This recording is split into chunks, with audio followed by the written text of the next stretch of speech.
La red de intelectuales en defensa de la humanidad, como sabrán, yo estoy en este momento a cargo de la coordinación internacional y nos parece tan pertinente que desde el Frente de Artistas, que se está fortaleciendo, podamos todas y todos incorporarnos a la red de intelectuales en defensa de la humanidad, de intelectuales y artistas.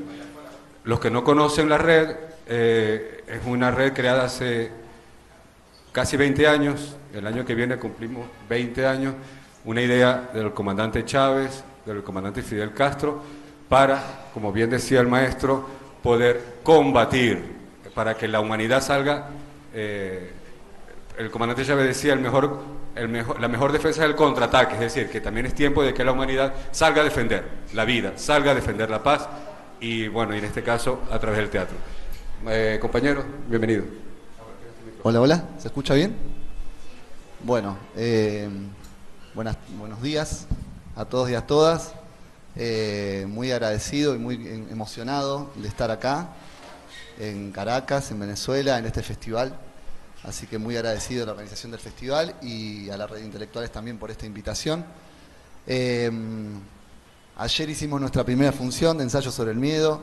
Fue muy emocionante poder compartirla acá en Venezuela.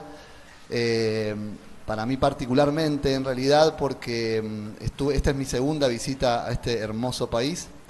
La primera fue en circunstancias no tan felices, fue en marzo del año 2013, en oportunidad del fallecimiento del comandante Hugo Chávez.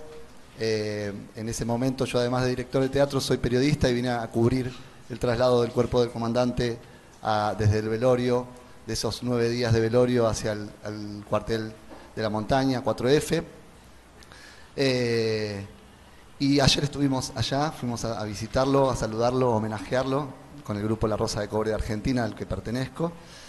Y mucho de lo que viví en esa experiencia en el año 2013 fue cargando, creo yo, y de alguna manera siento que ha contaminado parte de mi trabajo dramatúrgico y en particular en relación a esta obra.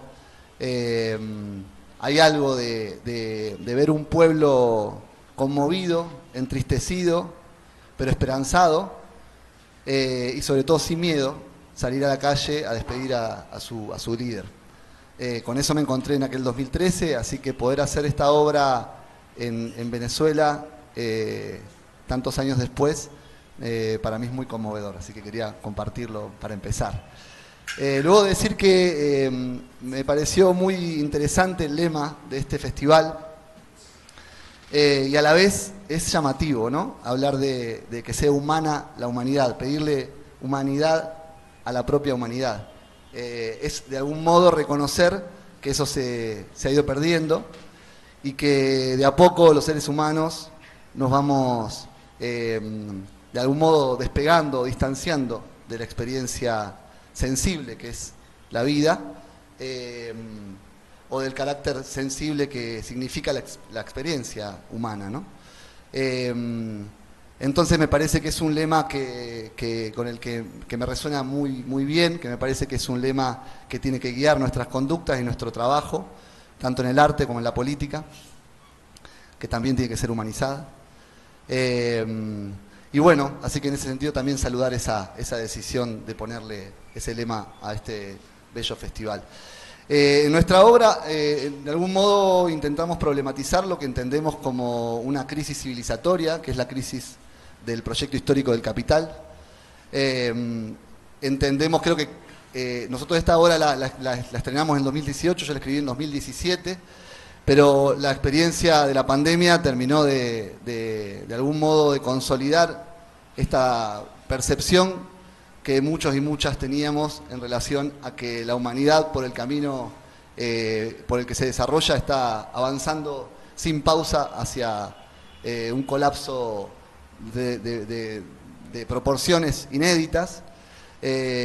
Siento o en algún momento fantaseamos con la idea de que la pandemia nos estaba dejando por lo menos ese aprendizaje, a pesar de todo lo trágico y lo difícil que fue.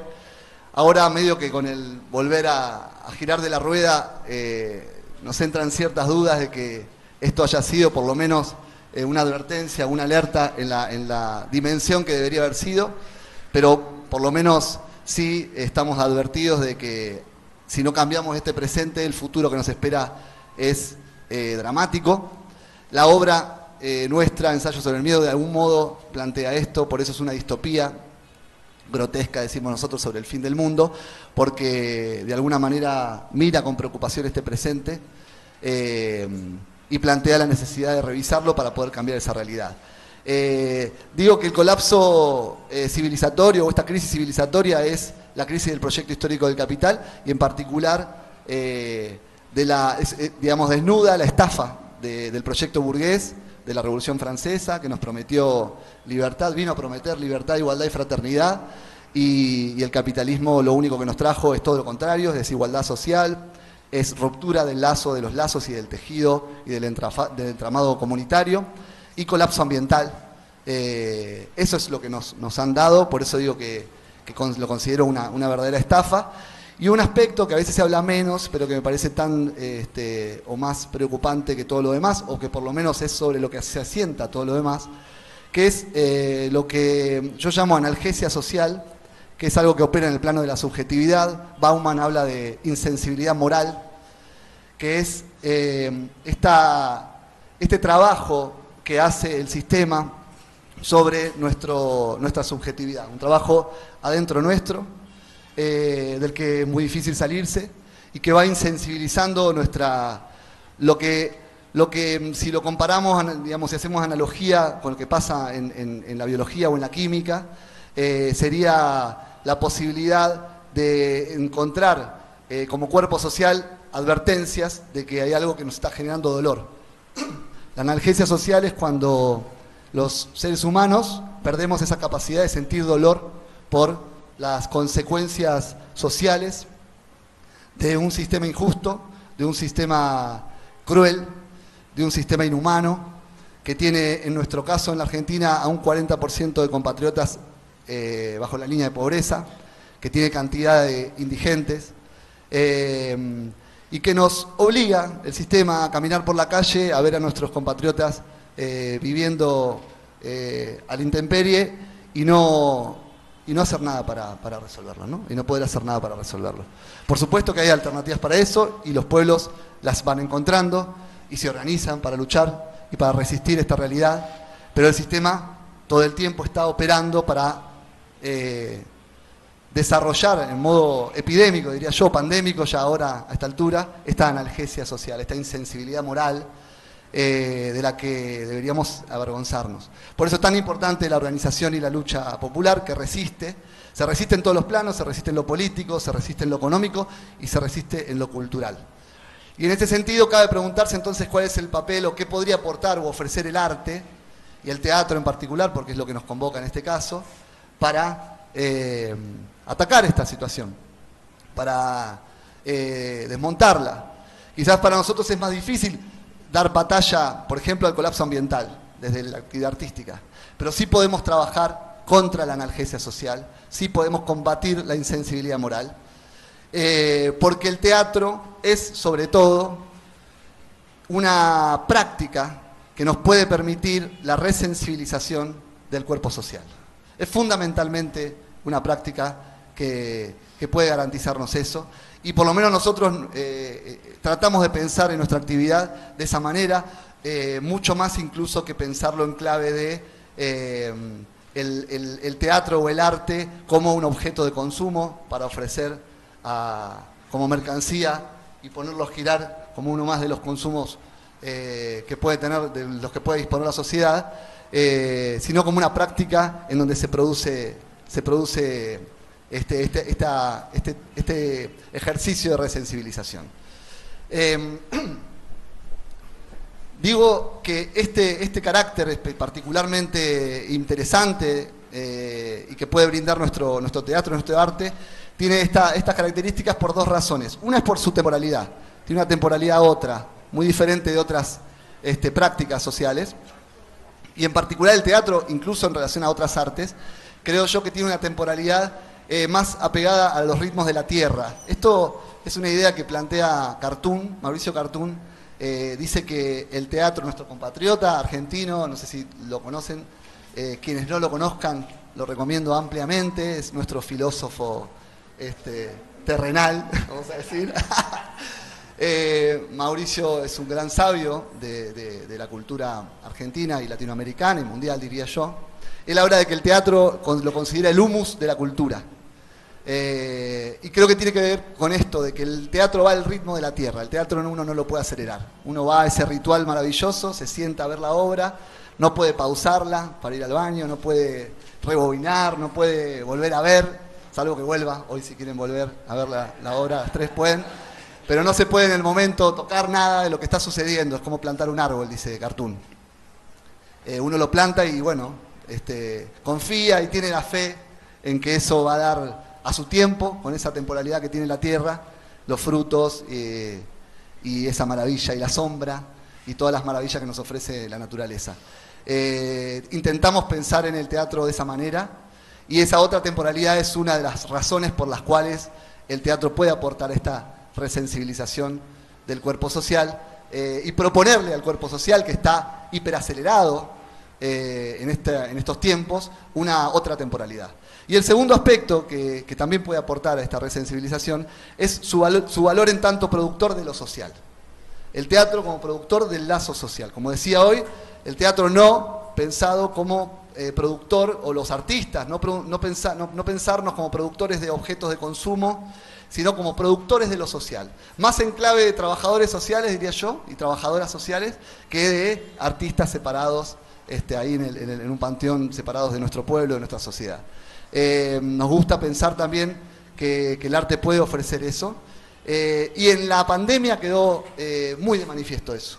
Cuando el arte no podía ponerse de manifiesto, en una actividad que es, de alguna manera, contradice todos los preceptos productivistas del proyecto histórico del capital, cuando la pandemia nos obligó a una cuarentena para cuidarnos, el arte parecía ser una actividad menor, una actividad que no, de la que podíamos prescindir. No éramos trabajadores esenciales, digamos, ¿no?